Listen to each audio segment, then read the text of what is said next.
आप लोगों की एनसीईआरटी में एक चीज और बताई गई है, कर्क रेखा, क्योंकि ये भी एक अक्षांश रेखा ही है। यस या नो बेटा? ठीक है। देशांतर रेखा का काम क्या है अली सर? सबसे पहले तो आप ये बता दो। और भारत का जो समय है वो इंग्लैंड के समय से या ग्रीनविच से लगभग 5.5 घंटे आगे चलता है, क्योंकि हमारे इधर सनराइज पहले होता है। अच्छा, भारत की सबसे कम सीमा रेखा किसके साथ लगी है? ये क्वेश्चन आता है कि भारत की सबसे ज्यादा जली सीमा किसके साथ है? गुजरात के साथ है। और सबसे कम किसकी है? तो गोवा की है। नमस्कार प्यारे बच्चों, मैं अली सर आप सभी का PW arts Hindi medium channel पर बहुत बहुत स्वागत करता हूं। आज की ये वीडियो मेरे प्यारे प्यारे जो कक्षा 11 के बच्चे हैं, आज हम बुक 2 का पहला चैप्टर आपके बीच में लेकर आ रहे हैं, भारत की स्थिति। बच्चों एक बार और आप लोगों को बता दूं, ये जो सेशन होता है ये आप लोगों के लिए एक बेस्ट रिवीजन क्लास आपको देखने को मिलती है, क्योंकि अगर आप लोगों ने मेरी ही किसी वीडियो से डिटेल में इसको पढ़ रखा है, या फिर हम बात करें कि आपने एनसीईआरटी से भी इस चैप्टर को कवर किया है, तो ये जो आप लोगों को वीडियो आप तक पहुंच रहा है मेरे माध्यम से, ये आप लोगों को एक बेहतर रिवीजन का मौका देता है। तो चलिए, भारत की स्थिति यह हम लोगों का चैप्टर है। इसमें बात ये आती है कि अली सर इसमें क्या क्या हम लोगों को पढ़ना महत्वपूर्ण होता है। ठीक है, तो इसमें बेटा भारत की स्थिति में हम भारत का आकार पढ़ते हैं बेटा। ठीक है, भारत का आकार पढ़ते हैं, भारत का विस्तार पढ़ते हैं, क्योंकि आप सब जानते हैं या नहीं भी जानते हैं तो भारत का जो विस्तार है, एक्सटेंशन है, वो अक्षांशीय और देशांतरी दोनों दृष्टि से आप लोगों को देखने को मिलता है। इसके अलावा हम भारत की सीमाओं को इसके अंदर डिस्कस करते हैं। और चौथी सबसे अहम बात कि भारतीय उपमहाद्वीप इस वाले हिस्से को क्यों कहा जाता है। ठीक है, मतलब इस पूर्व वाले हिस्से को भारत के नाम पे इसका नाम क्यों पड़ा है, इसको भी हम लोग डिस्कस करेंगे। तो आगे आने वाले 15 से 20 मिनट टिके रहिएगा, क्योंकि ये क्लास तेरे लिए है मेरे बेटे। तो चलिए शुरुआत करते हैं। सबसे पहला आप लोगों के लिए टॉपिक आता है कि अली सर भारत का आकार बता दीजिए। चलिए, तो बेटा याद रखना, ए मुन्ना मुन्नियों, बहुत अच्छे तरीके से इस बात को याद रखिएगा कि भारत का आकार कितना आप लोगों को देखने को मिलता है, या मैं इस आकार के अंतर्गत आप लोगों से यह बात करूं कि भारत का क्षेत्रफल कितना है, भारत का एरिया कितना है, तो 32,87,263 वर्ग किलोमीटर आप लोगों को क्या देखने को मिलता है बेटा? भारत का क्षेत्रफल देखने को मिलता है। ये पूरे भारत का एरिया आपको देखने को मिलेगा। तो आप लोगों से एक क्वेश्चन पूछा जाएगा बेटा। क्या क्वेश्चन पूछा जाएगा कि ये जो भारत का क्षेत्रफल है पूरे विश्व का कितना प्रतिशत है ना? विश्व का कितना प्रतिशत है? आप लोग कमेंट बॉक्स में बताओ भैया, है ना, विश्व का कितना प्रतिशत है? तो याद रखना, ये पूरे विश्व का 2.45% आपको देखने को मिलता है। कितना देखने को मिलता है बेटा? इतना आप लोगों को देखने को मिलता है। आप लोगों की एग्जाम में एमसीक्यू यहां से पूछा जा सकता है कि भारत का क्षेत्रफल विश्व का कितना प्रतिशत आप लोगों को देखने को मिलता है। अब आप लोगों को एक चीज नोट करके बता दे रहा हूं बेटा, यह भी याद रखिएगा। क्या नोट करके है मास्टर जी? तो बेटा भारत का क्षेत्रफल की दृष्टि से हम बात करें, दुनिया में कौन से नंबर पर आपको स्थान देखने को मिलता है? तो 7वां है। तो पहले स्थान पे कौन आता है बेटा? तो याद रखना, रूस आप लोगों को देखने को मिलेगा। दूसरे नंबर पर आप लोगों को कनाडा देखने को मिलेगा। ठीक है, तीसरे पर आप लोगों को चीन देखने को मिलेगा। कौन देखने को मिलेगा?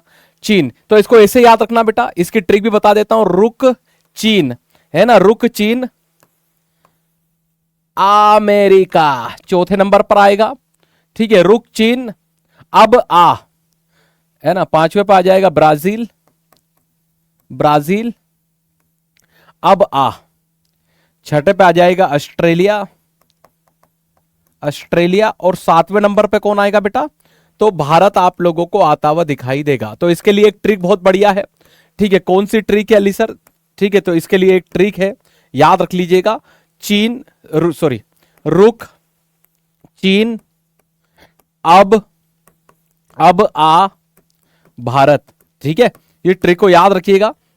रा से रूस, का से कनाडा, चीन से चीन, आ से अमेरिका, बा से ब्राजील, आ से ऑस्ट्रेलिया और बा से भारत। तो 7वां स्थान आप लोगों को इसमें भारत का देखने को मिलेगा। इतनी बातें आप लोगों को आकार वाले हिस्से में कम से कम याद रखनी है। ठीक है, वैसे आप लोग मुझे कमेंट में ये जरूर बताइएगा कि भारत का सबसे बड़ा क्षेत्रफल की दृष्टि से राज्य कौन सा है और जिला कौन सा है। आप लोगों से मैं कमेंट में ये जानना चाहता हूं। चलिए अब आगे बढ़ते हैं, भारत की स्थिति या भारत के विस्तार को हम समझने का प्रयास करते हैं। देखो, आप सब जानते हैं कि भारत एक विशाल देश है जो पूरी तरीके से अक्षांशी दृष्टि से उत्तरी गोलार्ध में देखने को मिलता है, वहीं देशांतरी दृष्टि से मैं बात करूं आप लोगों को तो भारत आप लोगों को पूर्वी गोलार्ध में देखने को मिल जाता है। यस या नो? तो चलिए भारत का सबसे पहले हम अक्षांशी विस्तार देखते हैं।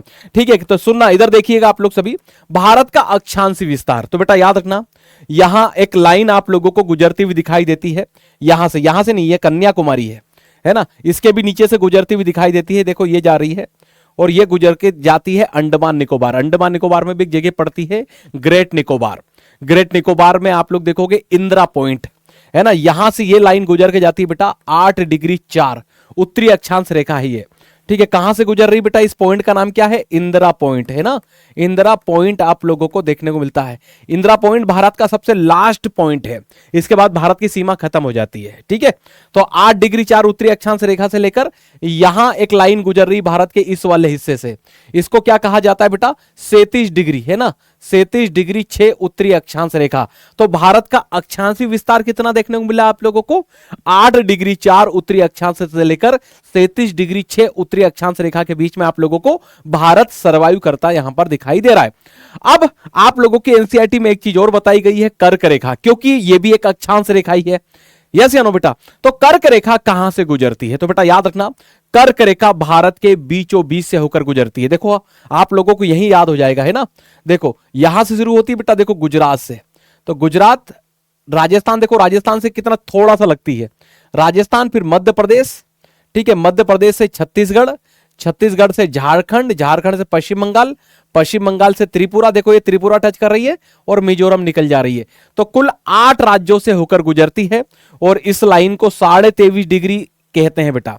तो ये कर्क रेखा आप लोगों को देखने को मिलती है ना, कर्क रेखा। अच्छा, कर्क रेखा का क्या काम है? तो सूर्य, वैसे सूर्य का जो अध्ययन किया गया भूगोलवेत्ताओं ने, तो उन्होंने देखा है कि जो कर्क रेखा है इसके ऊपर सूर्य की किरणें सीधी नहीं पड़ती।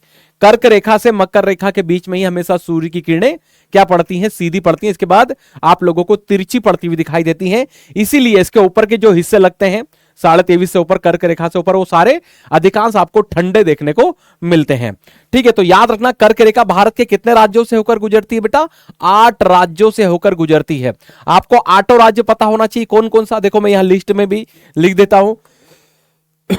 पहला गुजरात, दूसरा राजस्थान, तीसरा मध्य प्रदेश, चौथा छत्तीसगढ़, ठीक है, पांचवा झारखंड, छठा पश्चिम बंगाल, सातवां त्रिपुरा और 8वां मिजोरम आप लोगों को देखने को मिलेगा। ठीक है, तो कर्क रेखा एक अक्षांशी रेखा आप लोगों को देखने को मिलती है, क्योंकि ऐसी जो आड़ी रेखाएं गुजरती है उनको अक्षांश कहते हैं। अच्छा, आप लोगों को यह भी पता होना चाहिए कि अक्षांश रेखाओं का काम क्या है। अक्षांश रेखाओं का काम लोकेशन पता करना है, ठीक है, हमारी पृथ्वी के ऊपर। ठीक है, ये एक काल्पनिक रेखा है, आप सब जानते हैं, ये तो आप लोगों कक्षा 6ठी 7वीं 8वीं में ही पढ़ लिया होगा। चलिए आगे बढ़ते हैं आप लोगों के साथ में। अब हम देशांतरी रेखा पढ़ते हैं। ठीक है, देशांतर रेखा का काम क्या है अली सर? सबसे पहले तो आप ये बता दो बेटा, याद रखना, देशांतर रेखा से ही आप लोगों का जो समय है, टाइम, समय व तिथि इसी से संचालित होती है, या हम ये कहें कि समय और तिथि का जो हम लोगों ने मापन किया है वो इसी रेखा से किया है। ठीक है, चलिए, और खास तौर पे इसीलिए इनको खींचा भी गया है। तो अब बात ये आती है, क्योंकि भारत देशांतरी दृष्टि से पूर्वी गोलार्ध में हम लोगों को देखने को मिलता है, तो अली सर इसका देशांतरी दृष्टि, याद रखना, देशांतर रेखाएं कैसे खींची जाती हैं? ऐसी खड़ी, और अक्षांश रेखाएं ऐसी आड़ी खींची जाती हैं। तो बात यह आती है कि अली सर भारत का देशांतरी विस्तार कितना है? तो बेटा यहां से एक लाइन गुजरती है भारत के गुजरात वाले हिस्से से, कहां से लगती है? यहां से, है ना, देखो देखो देखो देखो देखो देखो, ये वाली लाइन कितनी है अली सर? 68 डिग्री, 68 डिग्री 7, है ना, पूर्वी देशांतर रेखा है ये।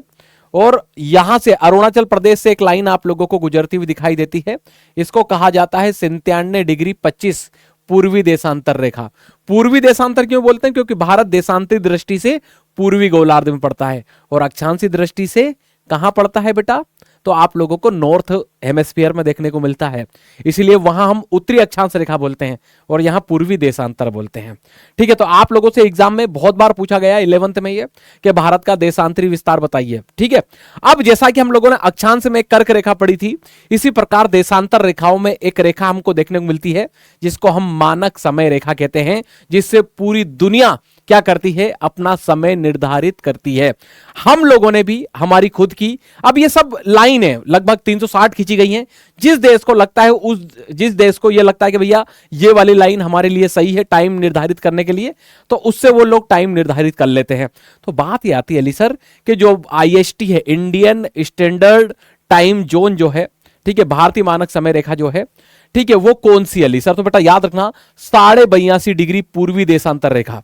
मतलब बेटा एक लाइन यहां से गुजर रही है भारत के बीचों बीच से, देखो है ना, भारत के बीचों बीच से आप लोगों को गुजरती हुई दिखाई दे रही होगी ये, ठीक है। कहां कहां से गुजरती है ये? यूपी, इसके बाद आप लोगों को MP की बॉर्डर से छत्तीसगढ़, छत्तीसगढ़ से उड़ीसा, उड़ीसा से आंध्र प्रदेश आप लोगों को ये देखने को मिलती है। ये कौन सी रेखा है बेटा? 82.5 डिग्री आप लोगों को ये देखने को मिलती है, लगभग लगभग पूर्वी देशांतर रेखा है। और हम लोगों ने इसी को हमारा भारतीय मानक समय रेखा माना है। आप लोगों के NCERT में लिखा है कि ये उत्तर प्रदेश के मिर्जापुर से इसको गुजारा गया है।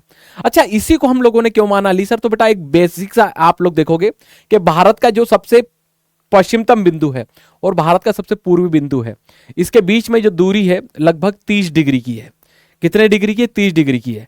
मतलब यहां से यहां तक आप लोग देखोगे 2 घंटे का अंतर आता है, ठीक है। तो हम लोगों ने इस हिस्से में और इस हिस्से में एक बैलेंस बनाने के लिए बिल्कुल बीचों बीच की रेखा को हम लोगों ने क्या कर लिया, हमारा टाइम जोन निर्धारित कर लिया, ठीक है। ये एक बेसिक बात आप लोगों को पता होना चाहिए भैया हमारी भारतीय मानक समय रेखा। और याद रखना 0 डिग्री अक्षांश रेखा कहां से, सॉरी 0 डिग्री देशांतर रेखा कहां से गुजरती है? तो वो इंग्लैंड के ग्रीनविच से आप लोगों को जाती हुई दिखाई देती है। और भारत का जो समय है वो इंग्लैंड के समय से या ग्रीनविच से लगभग लगभग 5.5 घंटे आगे चलता है, क्योंकि हमारे इधर सनराइज पहले होता है।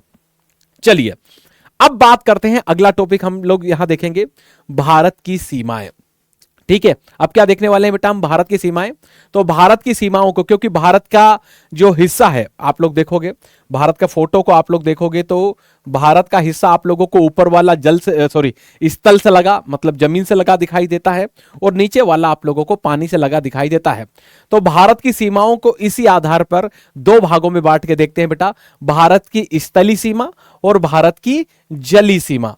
तो मुद्दा यह उठता है ना अली सर कि जो भारत की स्थलीय सीमा है कहां से शुरू हो जाती है? तो बेटा याद रखना आप लोगों को देखने को मिलेगा कि भारत की स्थलीय सीमा गुजरात से चालू होती है और गुजरात से लेकर यहां तक आप लोगों को देखने को मिलेगी म्यांमार तक, ठीक है। ये पूरा हिस्सा भारत का किससे लगा है बेटा? जमीन वाला हिस्सा है। तो बात ये आती है कि अली सर यहां से यहां तक लेकर कितना किलोमीटर हिस्सा हो गया ये? यस या नो? तो आपके NCERT में साफ तौर पे लिखा है 15,200 किलोमीटर आप लोगों को ये देखने को मिलता है। और यहां से लेकर यहां तक कितने देश पड़ते हैं बेटा? तो आप लोगों के लिए पूरी लिस्ट दे दे रहा हूं। बांग्लादेश, जिससे भारत की सबसे ज्यादा स्थलीय सीमा लगती है, पाकिस्तान, चीन, नेपाल, अफगानिस्तान, म्यांमार, भूटान जैसे आप लोगों को क्या देखने को मिलते हैं? देश देखने को मिलते हैं जो भारत से लगे हैं। मैं दिखा भी देता हूं आप लोगों को, इधर देख लो, ठीक है। इधर इमेज में आप लोगों को पता होना चाहिए, देखो यहां से लेकर यहां तक हमारी सीमा रेखा पाकिस्तान से लगी है और भारत पाकिस्तान की सीमा रेखा को रेड क्लिफ कहा जाता है।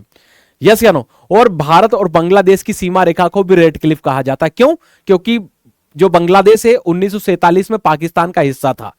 तो पाकिस्तान के साथ जब हम लोगों ने बांग्लादेश को दिया था तो दोनों का ही सीमांकन रेड क्लिफ ने किया था, ठीक है। तो ये रहा बांग्लादेश।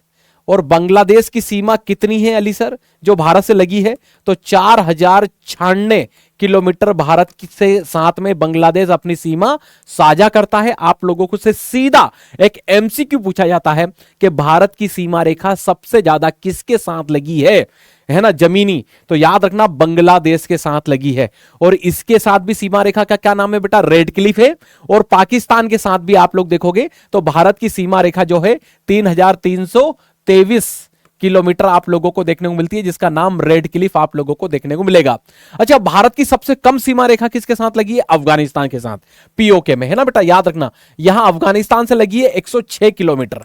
किससे लगी है बबला? तो अफगानिस्तान से आप लोगों को देखने को मिलेगी। इसके अलावा ये वाला हिस्सा पूरा आप लोगों को चीन से लगा हुआ दिखाई देता है और चीन और भारत की सीमा का नाम क्या है बेटा? तो मैक मोहन आप लोगों को देखने को मिलता है। ये कुछ नाम आप लोगों को याद होना चाहिए यार, ठीक है। लगभग 3488 किलोमीटर चीन के साथ भारत की सीमा रेखा आप लोगों को देखने को मिल जाती है ना। चलिए, इसके अलावा मैं बात करूं, ये रहा नेपाल। नेपाल के साथ भी आप लोग देखोगे तो भारत की सीमा रेखा आप लोगों को लगभग 1751 किलोमीटर देखने को मिलती है और 699 किलोमीटर आप लोगों को भूटान से देखने को मिल जाएगी, ठीक है। ये नेपाल रहा और ये भूटान आप लोगों को, भूटान से कितनी लगी है? लगभग 699, और नेपाल से कितनी लगी है? 1751 किलोमीटर आपको देखने को मिलती है। और लगभग 1643 किलोमीटर आप लोगों को म्यांमार से देखने को मिलेगी। अच्छा, याद रखना बेटा, म्यांमार, भूटान, नेपाल के साथ में भारत की जो सीमा रेखा है उसका कोई विशेष नाम नहीं है, जैसा कि आप लोगों का चीन के साथ है, ठीक है, पाकिस्तान के साथ है, बांग्लादेश, हाँ, अफगानिस्तान के साथ जो भारत की सीमा रेखा है उसको डुरंड रेखा कहते हैं। ये सारी बातें तुझे पता होनी चाहिए। इसके अलावा मैं बात करूं भारत की जली सीमा की, है ना, किसकी बात करें हम? भारत की जली सीमा की। तो भारत की जली सीमा आप लोग देखोगे कि जो बनाते हैं, भारत के कुल 9 राज्य बनाते हैं। कौन कौन से? एक तो गुजरात, महाराष्ट्र, गोवा, कर्नाटका, केरल, तमिलनाडु, आंध्र प्रदेश, उड़ीसा और पश्चिम बंगाल। ये कुल 9 राज्य आप लोगों को देखने को मिलते हैं जो भारत की जली सीमा से लगे हैं। कई बार क्वेश्चन पूछ लिया जाता है कि भारत के ऐसे कितने राज्य हैं, ठीक है, जो तट से लगे हैं, तट मतलब समुद्र से लगे हैं या जली सीमा बनाते हैं। तो कुल भारत के 9 राज्य हैं। भारत की सबसे ज्यादा समुद्री सीमा वाला राज्य कौन सा है? तो गुजरात है। लगभग 1214 किलोमीटर आप लोगों को गुजरात की कितनी लगती है बेटा? 1214 किलोमीटर आप लोगों को देखने को मिलती है गुजरात की सीमा। यह क्वेश्चन आता है कि भारत की सबसे ज्यादा जली सीमा किसके साथ है? गुजरात के साथ है। और सबसे कम किसकी है? तो गोवा की है। लगभग 101 किलोमीटर आप लोगों को देखने को मिलती है। ये कुछ बेसिक बातें आपको याद रखनी है। और आप लोगों को यह भी पता होना चाहिए बेटा कि भारत की कुल जली सीमा की लंबाई कितनी है? 7516 किलोमीटर, सॉरी 7516.6 किलोमीटर आपको देखने को मिलती है।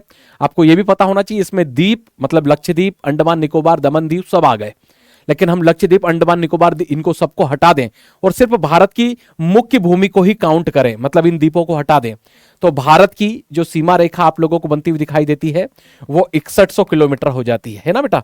कितना हो जाती है? 6100 किलोमीटर आपको देखने को मिलती है। लेकिन हम लक्षद्वीप, अंडमान निकोबार इन सबको जोड़ दें तो लगभग इतनी आप लोगों को देखने को मिल जाती है। तो ये आशा करता हूं कि आपको ये सारी बातें सुनकर बहुत अच्छा लगा होगा, आपका रिवीजन हुआ होगा। अब आगे बढ़ते हैं कि भारतीय उपमहाद्वीप क्यों? यस या नो बेटा? तो सबसे पहले तो आपको यह पता होना चाहिए कि महाद्वीप ये बला क्या है ना? तो जब किसी महाद्वीप के अंदर, याद रखिएगा, ठीक है, अरे जब किसी महाद्वीप के अंदर एक ऐसा खंड, ठीक है, या एक ऐसा बड़ा इलाका जो अपनी प्राकृतिक बनावट है ना, जैसे पहाड़ हो गए, समुद्र हो गए, के कारण पूरे बाकी महाद्वीप से, आप सब जानते हो कि एशिया बहुत बड़ा महाद्वीप है, उस एशिया में ये वाला हिस्सा, ठीक है, ये पहाड़ और समुद्र की वजह से आप लोग देखोगे एकदम कट गया है या हम लोगों को अलग दिखाई देता है। यस या नो बेटा? इस और ये जो अलग हुआ टुकड़ा है, ये हमको जो दिखाई देता है उसी को हम क्या कहते हैं? उपमहाद्वीप कहते हैं। यस या नो बेटा? और याद रखना बेटा, ये जो उपमहाद्वीप बना है भारत, इसमें आप लोगों को पाकिस्तान आता हुआ दिखाई देगा, अफगानिस्तान आता हुआ दिखाई देगा, हमारे जो सगे भाई हैं नेपाल, भूटान, म्यांमार, ये आप लोगों को श्रीलंका आता हुआ दिखाई देगा। तो इनकी खुद की एक अपनी अलग पहचान है, अपना भूगोल है, अपना खुद का एक मौसम आप लोगों को देखने को मिलता है। कई बार एग्जाम में क्वेश्चन आ जाता है कि भारतीय उपमहाद्वीप क्यों कहा जाता है, इसके कारण क्या है? तो सबसे पहले तो आकार, मतलब भारत ही उपमहाद्वीप, पाकिस्तान उपमहाद्वीप क्यों नहीं कहते हैं, बांग्लादेश उपमहाद्वीप क्यों नहीं कहते हैं? तो सबसे बड़ी चीज, ये जितने भी देश हैं इस उपमहाद्वीप में पड़ते हैं, उसमें सबसे बड़ा आकार अगर किसी का है तो वो किसका है? भारत का है। या भारत की स्थिति आप लोग देखोगे तो इन सब में बड़ी है। इसके अलावा कहीं ना प्रभाव इफेक्ट की बात करें तो इन सभी, चाहे बांग्लादेश हो, पाकिस्तान हो, है ना कहीं इनका जो कल्चर है या सभ्यताएं हैं वो कहीं ना कहीं भारत से ही कनेक्टेड रही हैं, क्योंकि आप सब जानते हैं 1947 से पहले तो पाकिस्तान, बांग्लादेश हमारे हिस्सा था। इसके अलावा मानसूनी जलवायु एक अनोखा मौसम उपलब्ध कराती है, ठीक है, इसलिए भी इसको भारतीय उपमहाद्वीप कहते हैं। और सांस्कृतिक एकता, ठीक है, तो ये तमाम कारण आप लोगों को देखने को मिलते हैं जिसकी वजह से हम इसको भारतीय उपमहाद्वीप की संज्ञा देते हैं। पाकिस्तान उपमहाद्वीप इसलिए नहीं कहते हैं, या बांग्लादेश उपमहाद्वीप इसलिए हम इसे नहीं कहते हैं। आशा करता हूं कि आप लोगों को यह वीडियो बहुत बहुत बहुत बहुत अच्छा लगा होगा। फिर मिलते हैं अगली वीडियो में, तब तक के लिए टाटा बाय बाय, जय हिंद, जय भारत, ध्यान रखिएगा अपना, मिलते हैं।